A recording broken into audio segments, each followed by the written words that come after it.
बच्चों आज हम लोग करेंगे क्वेश्चन नंबर 8, जिसमें क्वेश्चन में कहा गया है कि एक light rope fixed at one and, यानी कि एक जो है स्ट्रिंग है, रोप है जो कि इस एंड से फिक्स है ना। वुडन क्लैंप है on A ground pass over a tree, यानी कि एक ट्री से जो है ये पास हो रही है और Hanks on A other side ना। यहाँ पर जो है एक आदमी हैंग है। It makes an angle 30 degree, यानी ये जो है स्ट्रिंग है वो 30 डिग्री का एंगल यहाँ से बना रही है, ठीक है, विद द ग्राउंड, यानी ग्राउंड से। अ मैन वेइंग 60, एक आदमी 60 किलोग्राम का है, wants to climb up the rope, यानी कि उस रोप में चढ़ना चाहता है। The wooden clamp can come out of the ground, यानी जो लकड़ी की जो क्लैंप है ये तब ऊपर आ जाती, नहीं उखड़ जाती है। If an upward force greater than 360, अगर ऊपर 360 से ऊपर का अगर ज़्यादा फोर्स लगेगा तो ये उखड़ के अलग हो जाएगी।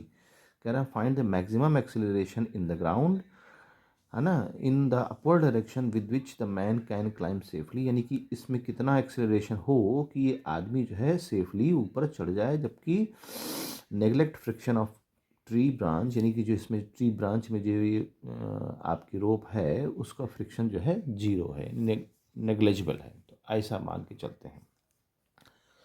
तो देखें जो है इस क्वेश्चन में यहाँ पर इसमें हमको बी डायग्राम बनाना पड़ेगा और इसके लिए बनाना पड़ेगा। देखो ये जो पर्सन है, इस पर्सन का वेट नीचे की तरफ काम करेगा, ये आदमी है ना, इस आदमी का वेट नीचे काम करेगा और टेंशन फोर्स ऊपर काम करेगी रूप में, और ये चूंकि एक एक्सेलरेशन से ऊपर जा रहा है तो इसमें अगर हम न्यूटन का फॉर्मूला लगाएं तो क्या लगाएंगे, टी माइनस एम जी। हमने आपसे बोला ना, जो जो ज़्यादा होता है, जिस डायरेक्शन में आप चल रहे होते हैं उसी डायरेक्शन का फोर्स माइनस करते हैं, मतलब उसी डायरेक्शन से के फोर्स से माइनस करते हैं एम जी को। तो क्या आ जाएगा यहाँ पर एम इंटू ए, ठीक है। यहाँ पर एक्चुअली एक मिनट, हाँ, तो 10 minus T minus M G is equal to M A, ये इस पर फॉर्मूला लग जाएगा। अब इस नेल की बात करते हैं, जो वुडन की नेल है।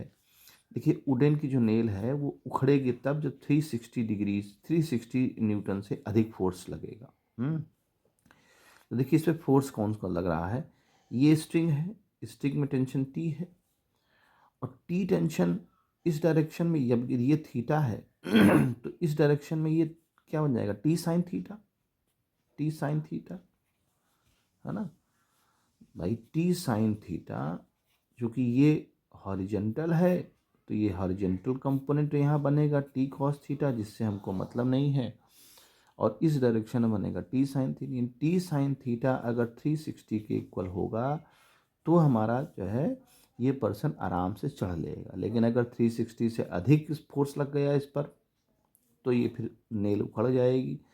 लिहाजा यहाँ पर टी की वैल्यू हम फाइंड कर सकते हैं, साइन 30 हो जाएगा, क्योंकि साइन 30 1/2 हो जाएगा, तो ये 360 में 2 का मल्टीप्लाई हो जाएगा, तो ये 720 न्यूटन का फोर्स यहाँ काम कर रहा होगा।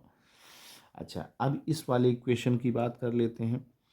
टेंशन हमको मिल गई 720, मास उसका पता है, जी 10 दे रखा है, तो मास 60 है तो ये 600 हो जाएगा और m इंटू ए हो जाएगा।